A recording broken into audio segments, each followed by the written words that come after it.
Hello again, it's Jimmy at O'Reilly's. I have another Ford Custom, and people might be getting bored of these ones, but anyway, we've seen how I clean these all sorts of times, but again, I never used to like making these type of videos, you know, where you're talking about what other people have done wrong, because I think a lot of people, you know, sort of make some of these stories up. But obviously I know this area that I'm in is sort of a specialized area, and not a lot of mechanics know how to deal with it. So I'm just making this video just to you know, sort of hopefully help other people know where other people are going wrong and how they can fix these issues. Now, this Ford Transit Custom has been back to a garage a handful of times, 3 or 4 times, trying to resolve the same issue with the DPF.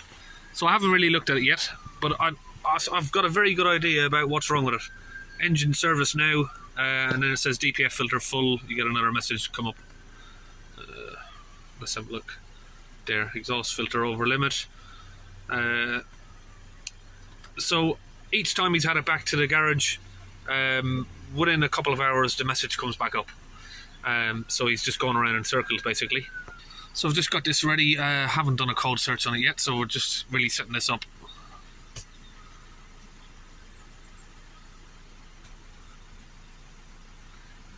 This diagnostic tool is Launch Eurotab 3. I'll put a link to the website where I get all of this sort of launch stuff from that I use. So we're looking for the PCM. Let me just get in here. Okay, we're in. Let's retrieve the codes.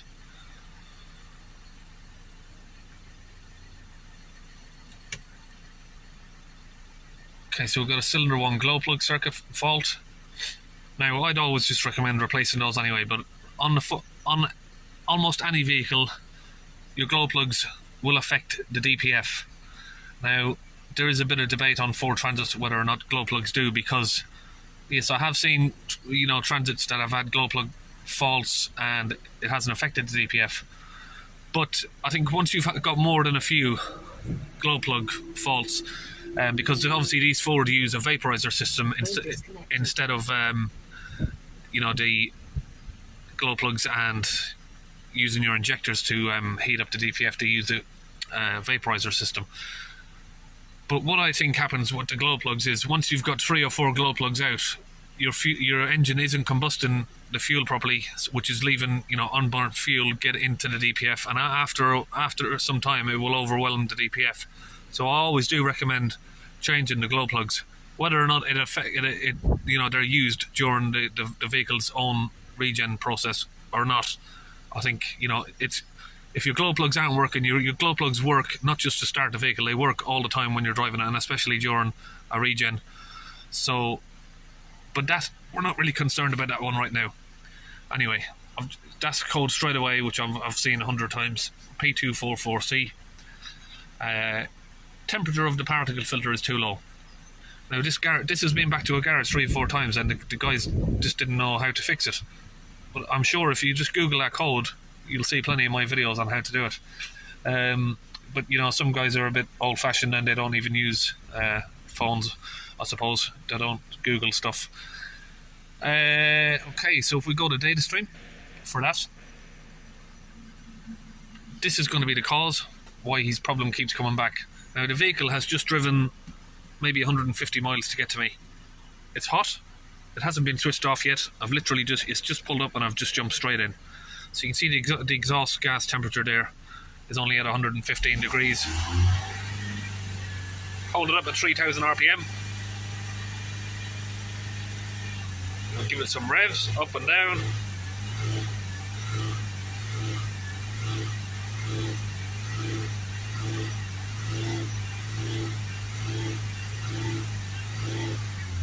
So that temperature is too low, and that's never going to reach, it's never going to get to even 200 degrees. So we'll rev it for a few more minutes just to show. Okay, so we managed to get up to around about 175 degrees there. I was getting to, yeah, sort of 180, 175. But again, like the S-Max I done yesterday, same sort of thing. It gets up to around this area and it tops out just under 200 degrees. It don't seem to want to go any further than that. So we'll show you how we can get that increased by replacing the part that triggers off this code, which is the vaporizer. This increases the temperature in the particle filter to allow it to regen. Now if we go to this code, data stream, 231%, that's a calculation.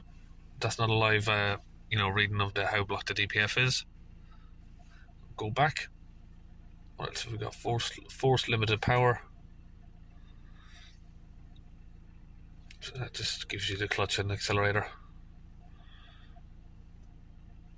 What we'll need to do is go back, go to the data stream. Sorry, I didn't mean to click that. We're looking for differential pressure. We've got 2, so let's just click all of these.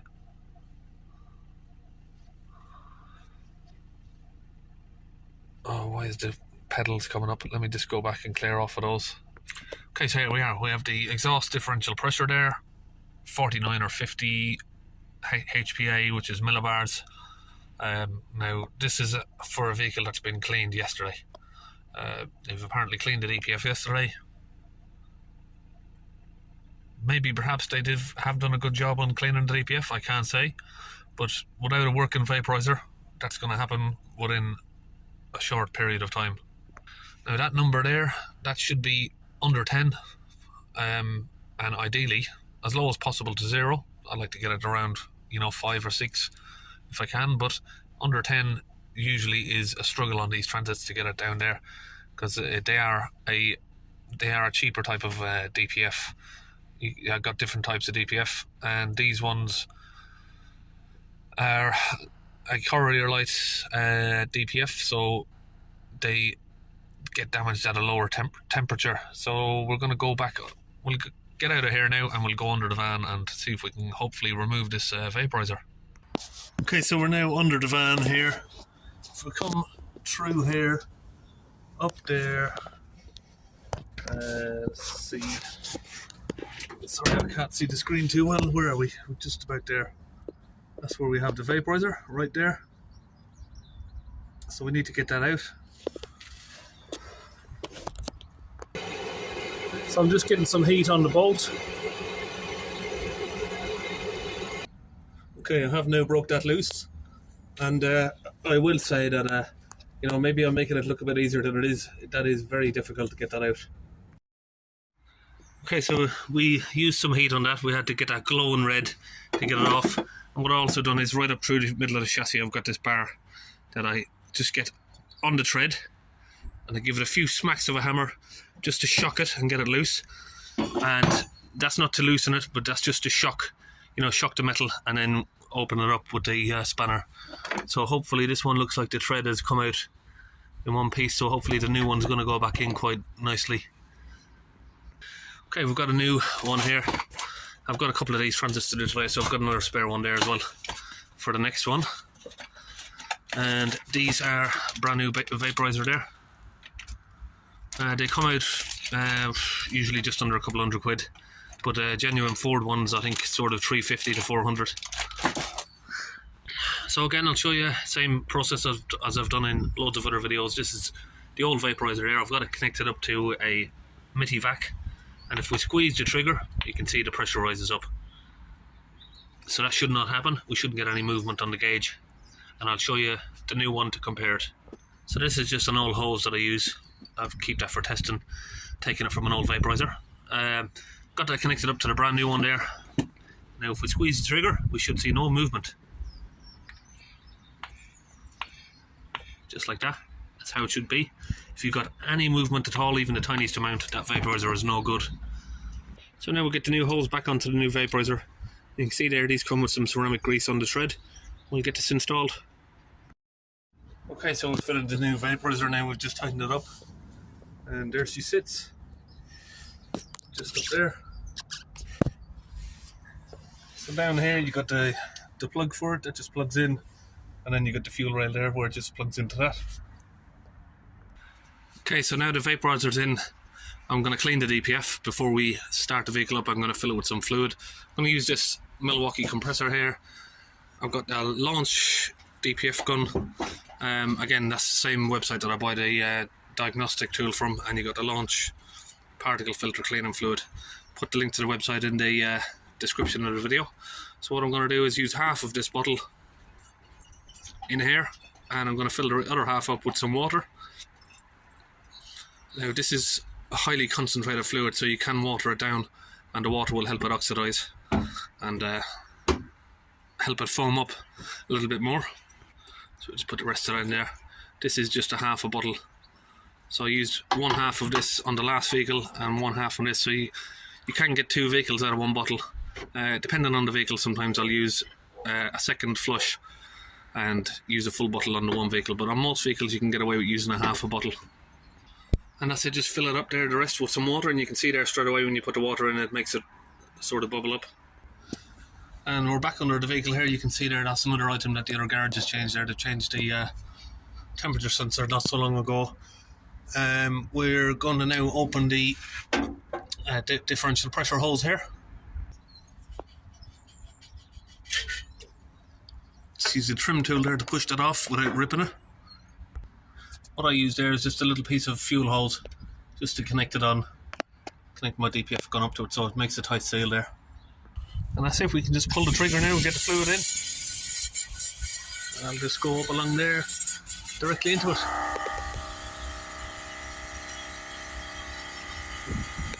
Now we can see all of that fluid is gone. We can disconnect the hose and just connect back up the DPF pressure hose there.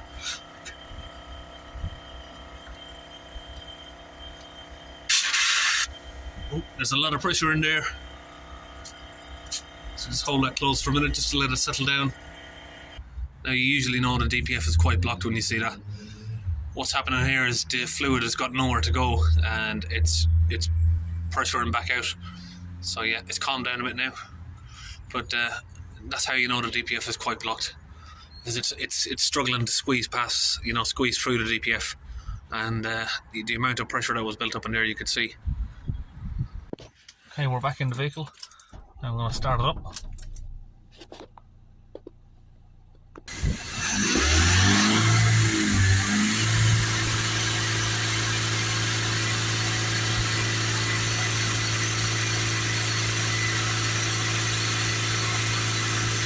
Okay, we've got the vehicle running, so we'll go back into the live data and we'll watch the pressure. Change that to HBR millibars.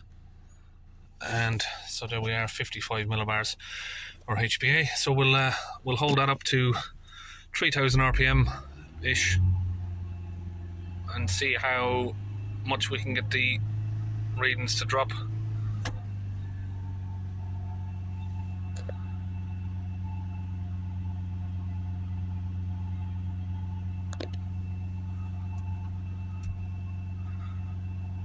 Just hold it roughly round about there.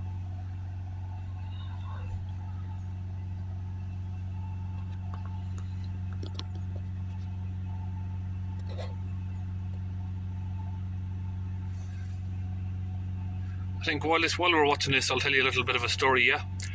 So, I had a customer recently, he wanted me to just fit the vaporizer. He didn't want to pay for a DPF clean. And he said to me, once we fit the vaporizer, maybe it should just clean itself, which it most likely will. But I said, if you want to risk that, it's up to yourself. What happens is once you get so much hype, the higher the pressure in the DPF, once it does try to regenerate, then the higher the pressure is, you're going to get more heat. And then what happens is we started the vehicle up, give it a couple of revs, the temperature went up above 1000, and the vehicle cut out. It goes into a thermal cutout, and what can happen there is you can crack the DPF or melt it or damage it, and then you'd usually have to wait around about an hour until it cools down, and then you can restart it again. But you do risk damaging the DPF doing it that way. By putting this fluid in, we don't get the temperature up high. The temperature is going to stay low, and all that does is break down the soot and removes it safely. Now, doing a forced regen, again, you'll overheat the DPF, especially when it's blocked. It's okay if it's not, if it's only partially blocked. But I don't like to do regens whatsoever. But if you do, then as long as it's not too blocked, if you've got high readings and you do a regen, it'll either fail the regen or you'll overheat the DPF and either melt it or crack it. So we're currently at around about 80, 85. So we'll do a come out of that millibars reading now at the minute, the pressure reading, and we'll go back to talk about the soot content. So we've got the codes here, soot accumulation. If we read the data for that again, like we looked at earlier, you'll have this 230%. This is a calculation, so you can reset that once you've cleaned it, and I'll show you once you reset that, it'll go back to 0. Next one is the temperature. So if we look here, now because it's got fluid in it at the moment, we're going to have low temperature. So here's the exhaust gas temperature at the minute. You see it's cleaned out that DPF at 45 degrees. You'd normally need sort of 600 to 800 degrees to get it to clean in that sort of way. But obviously you can see there that it's cleaned that DPF down at 45 degrees. So again, back here to reset that, we're going to go back, and what that code does is it restricts the revs to there, so the revs don't go any further. And once we reset that, the percentage will drop and you'll be able to fully accelerate the van. So we'll go back, special functions, power control module.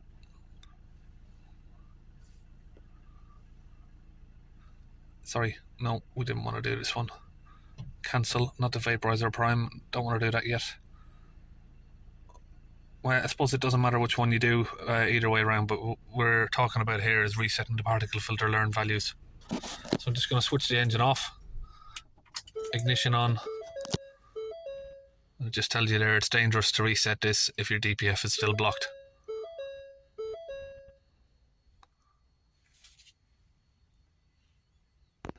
And that's complete. Now that that's done, we'll do the vaporizer prime, because we've just fitted a new vaporizer. We need to prime up the fuel in it. Switch the ignition off. And once you prime up the vaporizer, you should hear that little fuel pump there ticking away. That feeds that directly into the vaporizer there, the fuel. And now the codes have been reset there. Not the codes, sorry. The particle filter learned values have been reset. You can see you can now get full revs. So now if we come out of there, we go back into the codes. Let's retrieve the codes again.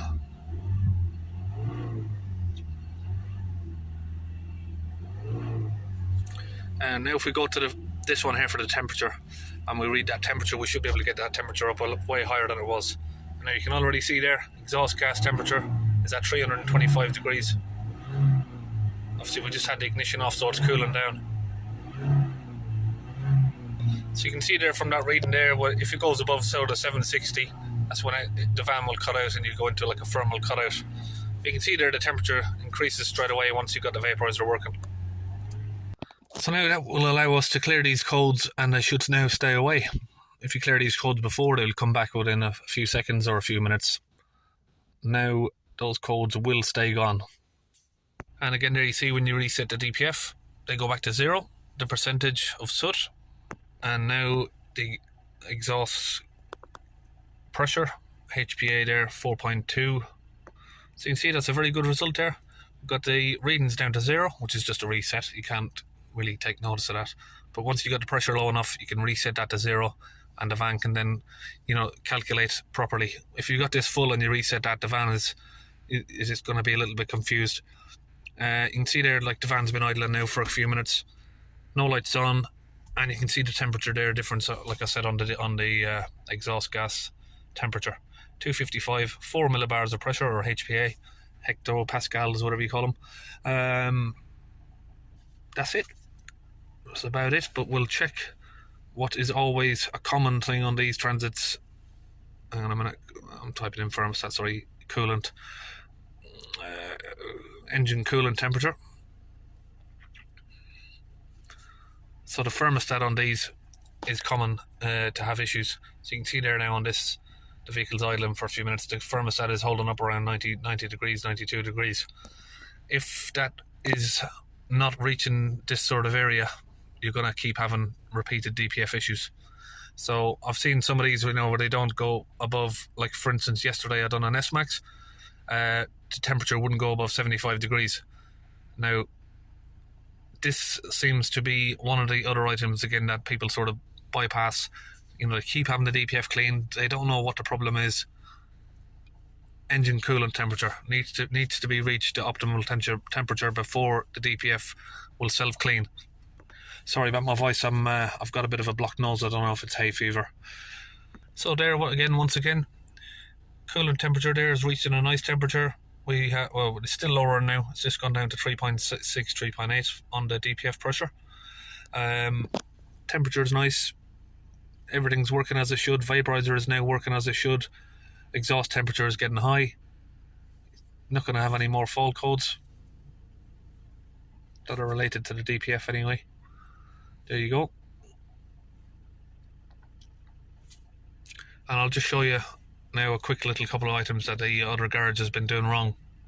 So again, like I said, I hate being one of those mechanics that all of these other garages couldn't fix it. I hate being one of those guys, but again, you can see they've changed the EGR valve. He said they've changed a few other bits. The guy's not even too sure what they changed, but you can see down there you got a brand new shiny EGR valve just down there.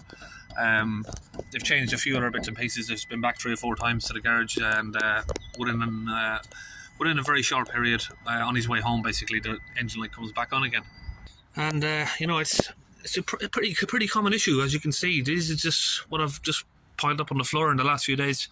1, 2, 3, 4, 5, 6, and it still amazes me that people can't figure out these issues with the vaporizers on the Fords. If you've got DPF issues on a Ford or anything that uses this sort of engine, like some Peugeots, Volvos, it's most likely going to be causing by this issue here of one of these vaporizers. And I've got another one to do pretty soon. I've got 2 more to do today. So that's it, 2015 Ford Transit Custom 2.2 there. That is all sorted, and I'll see you on another video.